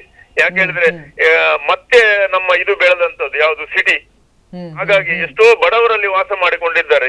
ನಾನು ಹೇಳಿದರೆ ಅವರಿಗೆ ವಿದ್ಯುತ್ ವ್ಯವಸ್ಥೆ ಮತ್ತು ಅವರಿಗೆ ಡೋರ್ ನಂಬರ್ ಕೊಡುವಂತದ್ದು ಉಳಿಕೆ ಜಾಗದಲ್ಲಿ, ಇದನ್ನು ಸ್ಥಳೀಯ ಸಂಸ್ಥೆಗಳು ಮಾಡ್ಲೇಬೇಕು. ಸರ್ಕಾರ ಇದಕ್ಕೊಂದು ನಿರ್ದೇಶನ ಕೊಡ್ಬೇಕು ಅವರಿಗೆ. ಮತ್ತೊಂದು ಆ ರಸ್ತೆಯಲ್ಲಿ ಸರಿಯಾಗಿ ನೀರು ಚರಂಡಿಯನ್ನು ವ್ಯವಸ್ಥೆ ಮಾಡ್ಲಿಲ್ಲ, ನೀರು ಹೋಗುವ ಹಾಗೆ, ಮತ್ತು ಫ್ಲೈಓವರ್ ಗಳನ್ನು ಸರಿಯಾಗಿ ನಿರ್ಮಾಣ ಮಾಡ್ಲಿಲ್ಲ. ಇದಿಷ್ಟು ಅವರ ಪ್ರಾಬ್ಲಮ್ಗಳು ಸರ್.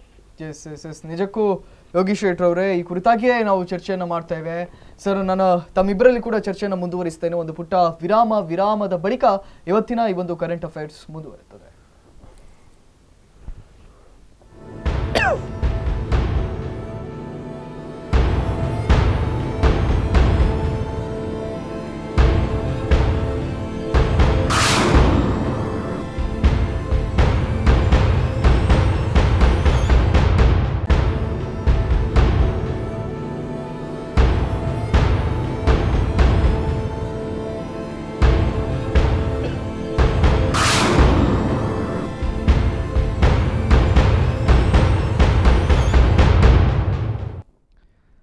ವಿರಾಮದ ಬಳಿಕ ಇವತ್ತಿನ ಕರೆಂಟ್ ಅಫೇರ್ಸ್ಗೆ ಮತ್ತೊಮ್ಮೆ ತಮಗೆಲ್ಲರೂ ಕೂಡ ಸ್ವಾಗತವನ್ನು ಬಯಸ್ತಾ ಇದ್ದೇವೆ. ಇವತ್ತು ಇದೇ ರಸ್ತೆ ನಿರ್ಮಾಣಕ್ಕಾಗಿ, ನ್ಯಾಷನಲ್ ಹೈವೇಗಾಗಿ ಅನೇಕರು ತಮ್ಮ ಮನೆಗಳನ್ನ, ತಮ್ಮ ಅಂಗಡಿಯನ್ನ ಕಳೆದುಕೊಂಡಿದ್ದಾರೆ. ಒಂದು ರೀತಿಯಾಗಿ ಅವ್ರು ಯಾರಿಗೂ ಕೂಡ ಇದೀಗ ಬೆಲೆಯನ್ನೇ ಸರ್ಕಾರ ನೀಡ್ತಾ ಇಲ್ವಾ ಅನ್ನುವಂಥ ಪ್ರಶ್ನೆ. ಈ ಕುರಿತಾಗಿ ಚರ್ಚೆಯನ್ನು ಮುಂದುವರಿಸ್ತೇವೆ ಸರ್. ತಮ್ಮಿಬ್ಬರಿಗೂ ಕೂಡ ಕಾರ್ಯಕ್ರಮಕ್ಕೆ ಮತ್ತೊಮ್ಮೆ ಸ್ವಾಗತವನ್ನು ಬಯಸ್ತಾ ಇದ್ದೇವೆ. ಬಹುಶಃ ನಮ್ಮ ಸಂಸದರ ಹುಡುಕಾಟದಲ್ಲಿ ಈ ಭಾಗದ ಜನತೆ ಇದ್ದಾರೇನೋ, ಅಥವಾ ಈ ಭಾಗದ ಸಂಸದರನ್ನು ಮಾತ್ರ ಈ ಭಾಗದ ಎಲ್ಲಾ ರಾಜಕಾರಣಿಗಳ ಹುಡುಕಾಟದಲ್ಲಿ ಈ ಭಾಗದ ಜನತೆ ಇದ್ದಾರೇನೋ ಅನ್ನುವಂಥ ಪ್ರಶ್ನೆ. ನಾನು ರಾಘವೇಂದ್ರ ಸರ್ ನಾನು ಉತ್ತರವನ್ನು ಪಡೆದುಕೊಳ್ತೇನೆ. ಇತ್ತ ನಡುವೆ ಅವರು ನಮ್ಮದು ನೇರ ಸಂಪರ್ಕದಲ್ಲಿದ್ದಾರೆ. ತಮ್ಮ ಹೆಸರು ಮತ್ತು ಎಲ್ಲಿಂದ ಕರೆ ಮಾಡ್ತಾ ಇದ್ದೀರಾ? ದಯವಿಟ್ಟು ತಮ್ಮ ಟಿವಿ ವಾಲ್ಯೂಮ್ ಅನ್ನು ಮ್ಯೂಟ್ ಮಾಡಿ. ತಮ್ಮ ಹೆಸರು ಮತ್ತು ಎಲ್ಲಿಂದ ಕರೆ ಮಾಡ್ತಾ ಇದ್ದೀರಾ? ಸರ್, ನಾನು ಸುದರ್ಶನ್ ಅಂತ ಹೇಳಿ ಸೂರತ್ಕಲ್ ಲೋಕಲ್ ಇಂದ ಮಾತಾಡೋದು. ಹೇಳಿ ಸುದರ್ಶನ್ ರವರೇ. ಈಗ ನಮ್ಮದು ಏನಾಗಿದೆ, ಈಗ ರೆಡ್ ರಾಕ್ ಹತ್ರ ಇವರು ಟೋಲ್ ಮಾಡಿದ್ದಾರೆ. ನಮ್ಮ ರೆಡ್ ರಾಕ್ ಸಂಧಿಯಲ್ಲಿ ಹೋದ್ರೆ ಆ ಕಡೆಯಿಂದ ಟೋಲ್ ಕೊಡದೆ ಹೊರಗೆ ಬರುವ ಸಾಧ್ಯತೆ ಉಂಟು. ಈಗ ಅಲ್ಲಿ ಡೈವರ್ಷನ್ ಗೆ ಒಂದು ಬೋರ್ಡ್ ಹಾಕ್ಬಿಟ್ರೆ ಆಗಿರ್ತದೆ. ಅದು ನನ್ನ ಪ್ರಶ್ನೆ. ಸೊ ಇದು ಈ ರೀತಿ ಹಣ ಅಕ್ರಮವಾಗಿ ಎಲ್ಲರಿಗೆ KA19 KA20 ಬರೋ ಗಾಡಿಗೆಲ್ಲ ಟೋಲ್ ಕಲೆಕ್ಟ್ ಮಾಡುವಾಗ ಅಲ್ಲಿ ರೆಡ್ ರಾಕ್ ನಲ್ಲಿ ಹೋಗ್ತದಲ್ಲ, ಅಲ್ಲಿ ಡೈವರ್ಷನ್ ಟೋಲ್ ಅವಾಯ್ಡ್ ಮಾಡ್ಲಿಕ್ಕೆ ನೀವು ಡೈವರ್ಷನ್ ತಕೊಳ್ಳಿ ಅಂತ ಹೇಳ್ಬಿಟ್ರೆ ಹಾಗಾಗ್ತದೆ. ಸೊ ಅವ್ರು ಹೇಳ್ತಾ ಇರುವಂತದ್ದು, ಇವತ್ತು ಟೋಲ್ ಕಟ್ಟಿ ನಮ್ಗೆ ಸಾಕಾಗಿದೆ, ಅದ್ರ ಬದಲಿಗೆ ಇಲ್ಲೊಂದು ಡೈವರ್ಷನ್ ತಕೊಳ್ಳಿ ಅಂತ ಹೇಳಿ ನಾವೇ ಬೋರ್ಡ್ ಹಾಕಿ ಬಿಟ್ರೆ ಇಲ್ಲಿ ಇನ್ನೊಂದು ರೂಟ್ ಇದೆ, ಅದರಲ್ಲಿ ಹೋಗಿದ್ರೆ ಟೋಲ್ ಕಟ್ಟೋದು ಬೇಡ, ಅದರಲ್ಲಿ ಬಚಾವ್ ಆಗ್ಬಹುದೇನೋ ಅಂತ ಹೇಳ್ತಾ ಇದ್ದಾರೆ. ಬಹುಶಃ ಈ ಎಲ್ಲ ಮಾತುಗಳು ಈ ಭಾಗದ ಜನರ ಧ್ವನಿ ಆಗಿದೆ. ಈ ಭಾಗದ ರಾಜಕಾರಣಿಗಳು, ಮುಖಂಡರು ಇದನ್ನು ಕೇಳಿಸ್ಕೊಳ್ಬೇಕಾಗಿದೆ. ನಾನು ರಾಘವೇಂದ್ರ ಶೆಟ್ಟಿ ಅವರಲ್ಲಿ ಸರ್, ಇದನ್ನೆಲ್ಲ ನೋಡುವಾಗ ಕೇವಲ ಪ್ರತಿಭಟನೆ ಅನ್ನೋದು ಕೇವಲ ಪ್ರತಿಭಟನೆಗೆ ಮಾತ್ರ ಸೀಮಿತ ಆಗ್ಬಿಡ್ತಾ? ಅದನ್ನ ಕೇಳುವವರು ಯಾರು? ಹೌದು ಸರ್, ಹೌದೌದು. ಸೀಮಿತ ಆಗಿದೆ ಅನ್ನೋದಕ್ಕಿಂತನೂ ನಮ್ಮ ಜನಪ್ರತಿನಿಧಿಗಳಿಗೆ ಏನಾಗಿದೆ ಅಂದರೆ 2 ದಿವಸ ಒಬ್ಬೊಬ್ಬೆ ಆಗ್ತಾರೆ ಹೋಗ್ತಾರೆ ಬಿಡು ಮಾರೆ, ಅವರೆಲ್ಲ ಯಾರು ಮಾರೆ, ಜಾಸ್ತಿ ಇದು ಮಾಡಿದ್ರೆ ಒಳಗಾಕಿ ಮಾರೆ ಅಂತ ಅಧಿಕಾರಿಗಳಿಗೆ ಹೇಳ್ತಾರೆ. ನಾವು ಇಲ್ಲಿ ಕೆಲವು ನಾವು ಅಧಿಕಾರಿಗಳನ್ನ ಕೆಲವು ದೂರ್ತೇವೆ, ಅವರು ನಮಗೆ ಬಿಡಲಿಲ್ಲ, ಅವಕಾಶ ಮಾಡಿಕೊಡಲಿಲ್ಲ ಅಂತ. ತಪ್ಪೋದು ನಿಜವಾಗಿಯೂ. ಅಧಿಕಾರಿಗಳಾಗಲಿ, ನಮ್ಮ DC ಜಿಲ್ಲಾಡಳಿತ ಆಗಲಿ ಇದಕ್ಕೆ ಹೊಣೆ ಅಂತ ನಾನು ಒಪ್ಕೊಳ್ಳೋದಿಲ್ಲ. ಯಾಕಂದರೆ ಅವ್ರನ್ನ ಆಡಿಸೋರು ಇವರಿದ್ದಾರೆ ಸರ್, 5 ವರ್ಷಕ್ಕೊಮ್ಮೆ ಬರುವವರು ಇವರಿದ್ದಾರೆ. ಇವ್ರು ಆಡಿಸಿದಾಗೆ ಅದು ಆಡ್ಬೇಕು.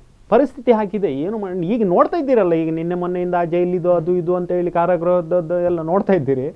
ಈ ರಾಜಕೀಯ ವ್ಯಕ್ತಿಗಳು ಹೇಗೆ ಆಟ ಆಡಿಸ್ತಾರೋ ಅವ್ರು ಹಾಗೆ ಆಟ ಆಡಲೇಬೇಕು. ಅದಕ್ಕೆ ಎಕ್ಸಾಂಪಲ್ ಅಂತಂದರೆ, ನಾವು 1.5 ವರ್ಷದಿಂದ ಉಡುಪಿ ಜಿಲ್ಲೆಯಲ್ಲಿ ನೈಸರ್ಗಿಕವಾಗಿ ಸಿಗ್ತಕ್ಕಂಥ ಮರಳನ್ನು ಉಡುಪಿ ಜನತೆಗೆ ಕೊಡ್ದೇನೆ ಬಿಂದಾಸ್ ಆಗಿ ಸಾವಿರಾರು ಲೋಡ್ಗಳನ್ನಷ್ಟು ಹೋಗಿ ಮಾರಾಟ ಆಯ್ತು. ಅದರದ್ದು ಲಂಚ ಅದು ಇದು ಎಲ್ಲ ಯಾರ ಕಿಸೆ ಸೇರಿತು. ಪ್ರತಿಭಟನೆ ವಿಷಯವನ್ನ ಮಾತಾಡೋದಾದ್ರೆ ಅದು 8,000 ಜನ ಒಟ್ಟು ಸೇರಿ ಪ್ರತಿಭಟನೆ ಮಾಡಿದ್ದೇವೆ ನೋಡಿ. ನಮ್ಮ ಪ್ರತಿಭಟನೆ ಶಾಂತಿಯುತವಾಗಿತ್ತು. ಬಹುಶಃ ನಾವು DC ಕಚೇರಿಯ ಎದುರಿಗೆ ಪ್ರತಿಭಟನೆಯ ಬದಲಿಗೆ DC ಕಚೇರಿಗೆ ಮುತ್ತಿಗೆ ಅನ್ನುವಂತಹ ಪದ ಬಳಸಿದ್ರೆ ಆ ದಿವಸ ಅದು ಕಥೆನೇ ಬೇರೆ ಇರ್ತಿತ್ತು. ಯಾಕಂದ್ರೆ ಜನ ಅಷ್ಟು ಆಕ್ರೋಶ ಭರಿತರಾಗಿದ್ರು, ಜನ ಅಷ್ಟಿದ್ರು. ಆದ್ರೂ ನಾವು ಏನೋ ಇವ್ರ ಮೇಲೆ ಭರವಸೆ ಇಟ್ಕೊಂಡು ಏನಾದ್ರು ಆಗ್ಬೋದು ಅಂತೇಳಿ ಮಾಡಿದ್ವಿ. ಆದ್ರೆ ಇವ್ರು ನಮ್ಮ ಭರವಸೆಗೆ ಎಳ್ಳಷ್ಟು ಬೆಲೆ ಇವ್ರು ಕೊಡ್ಲಿಲ್ಲ. ಅಂದ್ರೆ ಹೋರಾಟ ಇವ್ರಷ್ಟು ಮಾಡ್ತಾ ಇರ್ತಾರೆ ಅಂತೇಳಿ ಆ ರೀತಿಯಲ್ಲಿ ಇವ್ರದ್ದು ಅಲ್ಲ. ಇದೀಗ ತಾತ್ಕಾಲಿಕವಾಗಿ ಮಾತ್ರ ಆ ಭಾಗದ ಅಂದ್ರೆ ಆರಂಭದಲ್ಲಿ ಏನು 5 ಕಿಲೋಮೀಟರ್ ವ್ಯಾಪ್ತಿವರೆಗೆ ಮಾತ್ರ ಅಂತ ಹೇಳಿದ್ರು. ಸೊ ಇದೀಗ 5 ಕಿಲೋಮೀಟರ್ ಲೆಕ್ಕ ಹಾಕಲಿಕ್ಕೆ ಆಗದೆ ಇರೋದಕ್ಕೆ ತಾತ್ಕಾಲಿಕವಾಗಿ ನೀಡಿದ್ದಾರೆ. ಇನ್ನು ಮುಂದೆ ಎಲ್ಲಾದ್ರೂ ಪಾಸ್ ಗಳನ್ನ ನೀಡಿದ್ರೆ 5 ಕಿಲೋಮೀಟರ್ ಹಿಂದೆ ಮನೆಯನ್ನ ಕಳೆದುಕೊಂಡವನಿಗೆ ಇವತ್ತು ಫ್ರೀ ಆಗಿ ಬಿಡುದಿಲ್ವಂತೆ. ಅಂತಹ ವ್ಯವಸ್ಥೆ ಇವತ್ತು. ಇದಕ್ಕೆ ಬಹುಶಃ ನಾನು ತಮ್ಮಲ್ಲಿ ಕೇಳ್ತಾ ಇದ್ದೇನೆ, ಇವತ್ತು ಅನೇಕರು ಇಲ್ಲಿ ತಮ್ಮ ಮನೆಯನ್ನ ಬಿಟ್ಟಿದ್ದಾರೆ, ತಮ್ಮ ಜಮೀನನ್ನ ಬಿಟ್ಟಿದ್ದಾರೆ ಈ ನ್ಯಾಷನಲ್ ಹೈವೇ ಅಗಲೀಕರಣಕ್ಕಾಗಿ, ತಮ್ಮ ಅಂಗಡಿಯನ್ನ ಬಿಟ್ಟಿದ್ದಾರೆ. ಅಂತವರು ಟೋಲ್ ಗಳನ್ನ ಕೊಟ್ಟು ಹೋಗ್ಲಿಕ್ಕೆ ಅವರಿಗೆ ಹೇಗೆ ಮನಸ್ಸು ಬರ್ತದೆ? ಅಥವಾ ಯಾಕೆ ಇದನ್ನ ಕೇಳುವವರು ಯಾರು ಇಲ್ವಾ? ಇಲ್ಲಿ ಏನಾಗಿದೆ ಅಂತಂದ್ರೆ, ಜನಸಾಮಾನ್ಯರಲ್ಲಿ ಇವತ್ತು ಹೋರಾಟದ ಮನೋಭಾವನೆ ಕಮ್ಮಿ ಆಗಿದೆ. ಸ್ವಲ್ಪ ಹೋರಾಟದ ಮನೋಭಾವನೆ ಕಮ್ಮಿ ಆಗೋದು ಹೇಗಂದ್ರೆ, ನಾವು ಹೋರಾಟ ಮಾಡ್ತೇವೆ ಅಲ್ಲ, ಹೋರಾಟದ ಮನೋಭಾವನೆ ಕಡಿಮೆ ಆಗಿದ್ರೆ ಇಷ್ಟು ಪ್ರಾಬ್ಲಮ್ ಬರ್ತಿರ್ಲಿಲ್ಲ. ಅವ ಹೋರಾಟ ಮಾಡುವುದು ಅವನ ಲಾಭಕ್ಕೆ ಅನ್ನುವಂತ ಭಾವನೆ ಕೂಡ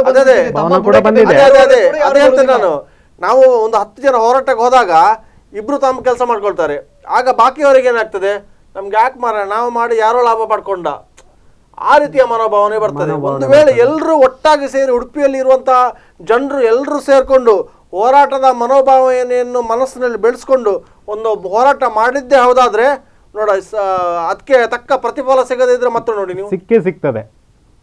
example sir, last time Kundapura ಸರ್ಕಾರಿ ಹಾಸ್ಪಿಟ್ಲಿಗೆ ನಾವು ಹೋರಾಟಕ್ಕೆ ಇವರೆಲ್ಲ ಒಟ್ಟಾಗಿ ಹೋದ್ವಿ. ಅಲ್ಲಿ ತುಂಬಾ ಜನ, ಎಲ್ಲಿ ನೋಡಿದ್ರು ತುಂಬಾ ಜನ ಇತ್ತು.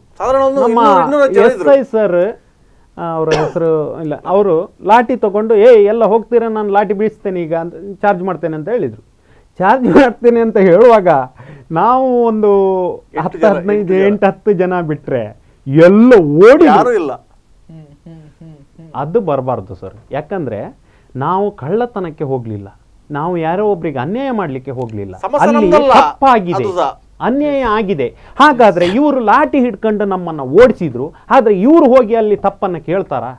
ಅಲ್ಲ, ಇವರಿಗೂ ಮೇಲಿಂದ ಪ್ರೆಷರ್ ಇರುತ್ತೆ, ಇವರಿಗೂ ಗೊತ್ತಿರುತ್ತೆ ಇವ್ರು ಮಾಡ್ತಾ ಇರೋದು ಸರಿ ಅಂತ ಹೇಳಿ. ಆದ್ರೆ ಇವರು ಕಾನೂನು ಪಾಲನೆ ಮಾಡ್ಲೇಬೇಕಾಗ್ತದೆ. ನಾವು ಯಾವುದೇ ರೀತಿ ಯಾರೋ ಒಬ್ಬರ ಮೇಲೆ ಇದು ಒಂದು ವೇ ಆದ್ರೆ, ಇದೀಗ ಟೋಲ್ ಗೇಟ್ ನ ವಿಚಾರವನ್ನು ತೆಗೆದುಕೊಳ್ಳುವುದಾದ್ರೆ, ಟೋಲ್ ಗೇಟ್ ನ ಪ್ರತಿಭಟನೆ ಸಂದರ್ಭದಲ್ಲಿ ಮುಖ್ಯವಾಗಿತ್ತು. ಹಾಗಾಗಿ 5 ಕಿಲೋಮೀಟರ್ ವ್ಯಾಪ್ತಿಯಲ್ಲಿ ಅದು ತಾತ್ಕಾಲಿಕವಾಗಿ ಅಂತ ಹೇಳಿಬಿಟ್ರು. ಹೌದು. ಇದೀಗ ಇನ್ನೂ ಕೂಡ ಟೋಲ್ ಗೇಟ್ ಇದೆ. ನಾನು ಮತ್ತೊಮ್ಮೆ ಅದೇ ವಿಜುವಲ್ ಗಳನ್ನು ನೋಡ್ಲಿಕ್ಕೆ ಇಷ್ಟಪಡ್ತೇನೆ. ಆ ಒಂದು ಸುರತ್ಕಲ್ ನ ಟೋಲ್ ಗೇಟ್ ಅನ್ನ ನೋಡಿದ್ರೆ ಇದು ಟೋಲ್ ಗೇಟ್ ಹೌದಾ ಅಲ್ವಾ ಅವ್ಯವಸ್ಥೆಯನ್ನ ನೋಡಿದ್ರೆ ಖಾಲಿ ದುಡ್ಡು ತಗೊಳ್ಳಿಕ್ಕೆ ಮಾತ್ರ ಆ ಒಂದು ಗೇಟ್ ಇದೆಯಾ ಅನ್ನುವಂತ ವಿಚಾರ ಕೂಡ ಬರ್ತದೆ. ಇಲ್ಲಿ ನನ್ನ ಒಂದು ಪ್ರಶ್ನೆಗೆ ನಾನು ಕೆಲವು ಜನ ಹತ್ರ ಕೇಳುದು, ಅದಕ್ಕೆ ಯಾರು ಉತ್ತರ ಕೊಡ್ತಾ ಇಲ್ಲ. ನಾವು ವಾಹನ ತಗೊಳ್ಳುವಾಗ ಟ್ಯಾಕ್ಸ್ ಕಟ್ತೇವೆ, ಹಾಗಾದ್ರೆ ಆ ಟ್ಯಾಕ್ಸ್ ಯಾಕಾಗಿ? ಹೌದು, ಯಾವ್ದಾದ್ರು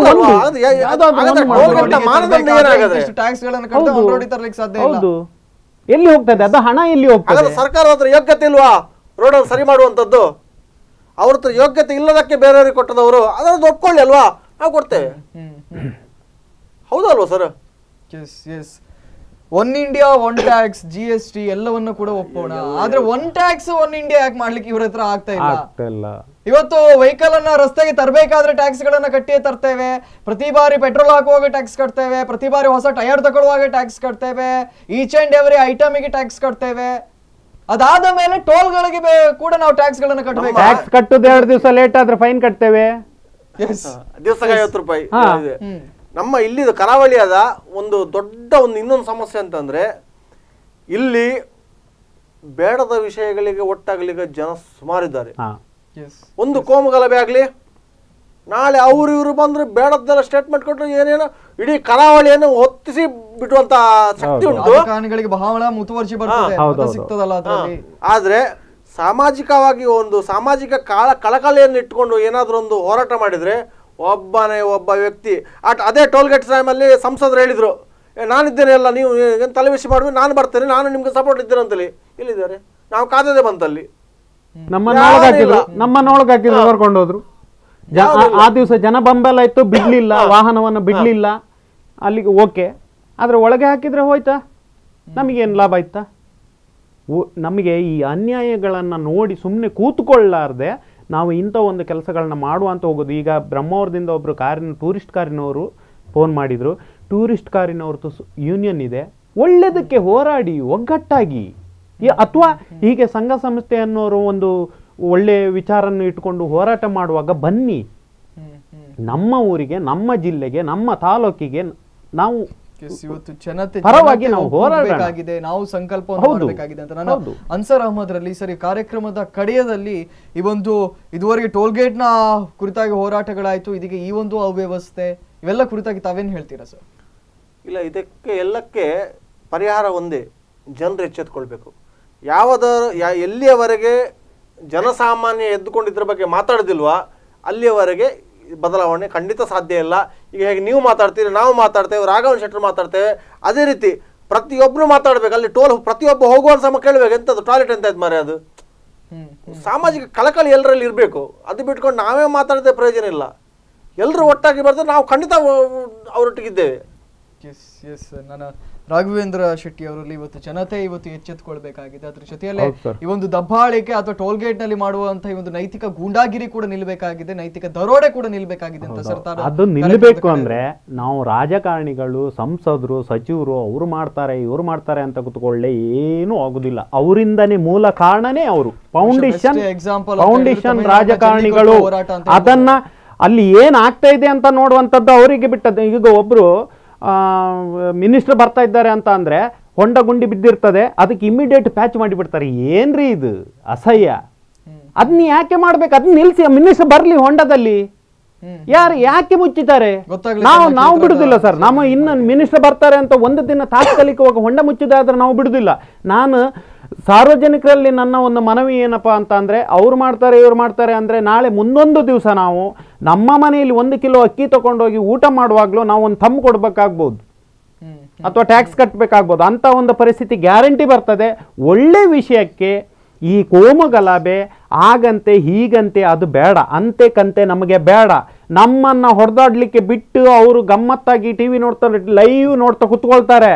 ದಯವಿಟ್ಟು ಕೈ ಮುಗಿದು ಕೇಳ್ಕೊಳ್ತೇನೆ, ಅದರಿಂದ ನಮ್ಮ ಹೊಟ್ಟೆ ತುಂಬುದಿಲ್ಲ. ಯಾರಿಗೆ ಅನ್ಯಾಯ ಮಾಡೋದು ಬೇಡ. ನಾವು ಇಂಥ ವಿಚಾರದಲ್ಲಿ ಒಟ್ಟಾಗುವ. 3 ಟೋಲ್ ಗೇಟ್ ಇದೆ, ಧರ್ಮಕ್ಕೆ ನಾವು ಹಣ ಕಟ್ಟಿ ಹೋಗ್ತಾ ಇದ್ದೇವೆ, ಟ್ಯಾಕ್ಸ್ ಕಟ್ತಾ ಇದ್ದೇವೆ. ಇಷ್ಟೆಲ್ಲ ಇದ್ದು ದಯವಿಟ್ಟು ಅರ್ಥ ಮಾಡ್ಕೊಳ್ಳಿ, ಕೈ ಮುಗಿದು ಕೇಳ್ಕೊಳ್ತಾ ಇದ್ದೇನೆ. ಇನ್ನಾದ್ರೂ ನಾವು ಒಂದು ಒಗ್ಗಟ್ಟಾಗಿ ನಮ್ಮ ಊರಿಗೋಸ್ಕರ, ನಮ್ಮ ಜಿಲ್ಲೆಗೋಸ್ಕರ, ನಮ್ಮ ಜನತೆಗೋಸ್ಕರ. ಎಷ್ಟೋ ಜನ ಇರುವಂತ ಎಲ್ಲಾ ಜನರು ಸೇರ್ಕೊಂಡು ನಾಳೆ ಒಂದು ಸ್ಟ್ರೈಕ್ ಮಾಡಿದ್ರೆ ನಾಳೆ ಸಂಜೆ ಒಳಗೆ ಆ ಟೋಲ್ ನಿಲ್ಲಿಸಬಹುದು. ಆದ್ರೆ ಬರುದಿಲ್ಲ. ಯಾಕೆ? ದೂರದಿಂದ ನಾವು ಒಂದು ಪ್ರತಿಭಟನೆ ಮಾಡುವಾಗ ನಾನು ತುಂಬಾ ಕಡೆ ನೋಡಿದ್ದೇನೆ, ದೂರದಲ್ಲಿ ನಿಂತ್ಕೊಂಡು ನೋಡ್ತಾ ಇರ್ತಾರೆ, ಕೆಲವರು ನಗ್ತಾ ಇರ್ತಾರೆ ಬಸ್ಸಲ್ಲಿ ಹೋಗೋರೆ. ಆದ್ರೆ ಕೆಲಸ ಇಲ್ವೇನೋ ಅಂತ ಹೇಳಿ ನಾಳೆ ಅವಾಗ ಗಾಡಿ ತಗೊಂಡು ಬರುವಾಗ ಮಾತ್ರ ಗೊತ್ತಾಗುವುದೇನೋ. ಸರ್, ಇದುವರೆಗೆ ಅನೇಕ ವಿಚಾರಗಳನ್ನು ನಮ್ಮೊಂದಿಗೆ ಹಂಚಿಕೊಂಡ್ರೆ, ನಿರಂತರವಾಗಿ ಕುರಿತಾಗಿ ಹೋರಾಟವನ್ನ ಕೂಡ ತಾವು ಮಾಡಿದವರು, ಜನರ ಮೇಲಿರುವಂತಹ ಕಾಳಜಿ ಇನ್ನು ಮುಂದೆ ಕೂಡ ಹಾಗೆ ಇರ್ಲಿ ಅಂತ ಹೇಳ್ತಾ ತಮ್ಮಿಬ್ಬರು ಕೂಡ ಧನ್ಯವಾದಗಳು. ನಮಸ್ತೆ ಸರ್. ಒಟ್ಟಾರೆಯಾಗಿ ಇವಿಷ್ಟು ನೊಂದ ಮನಸ್ಸಿನ ಮಾತುಗಳು. ಯಾಕಂತ ಹೇಳಿದ್ರೆ ಇವತ್ತು ಸಾಲ ಮೂಲ ಮಾಡಿ ಒಂದು ಗಾಡಿಯನ್ನ ತೆಗೆದುಕೊಂಡಿದ್ರೆ 3 ಬಾರಿ ಟೋಲ್ಗಳನ್ನ ಪಾವತಿಸಿ ಹೋಗಬೇಕಾಗಿದೆ. ಅಂತಹ ಒಂದು ಸ್ಥಿತಿಗೆ ಬಂದಿದ್ದೇವೆ. ಕಡೆ ಪಕ್ಷ ಕಾಮಗಾರಿಯನ್ನಾದರೂ ಮುಗಿಸಿದ್ದಾರಾ? ಅದು ಕೂಡ ಇಲ್ಲ. ಸರ್ವಿಸ್ ರೋಡ್ ಇದೆಯಾ? ಅದು ಕೂಡ ಇಲ್ಲ. ಆಂಬ್ಯುಲೆನ್ಸ್ ವ್ಯವಸ್ಥೆ ಅದಂತೂ ಇಲ್ವೇ ಇಲ್ಲ. ದಯವಿಟ್ಟು ಇನ್ನಾದ್ರೂ ನವಯುಗ ಕಂಪನಿ ಎಚ್ಚೆತ್ತುಕೊಳ್ಳಿ, ಭಾಗದ ಅಧಿಕಾರಿಗಳು ರಾಜಕಾರಣಿಗಳು ಎಚ್ಚೆತ್ತುಕೊಳ್ಳಿ ಅಂತ ಹೇಳ್ತಾ ಇವತ್ತಿನ ಕಾರ್ಯಕ್ರಮವನ್ನು ಮುಗಿಸ್ತಾ ಇದ್ದೇವೆ. ಎಂದೆಂದಿಗೂ ನಿಮ್ಮೊಂದಿಗೆ ಸ್ಪಂದನ.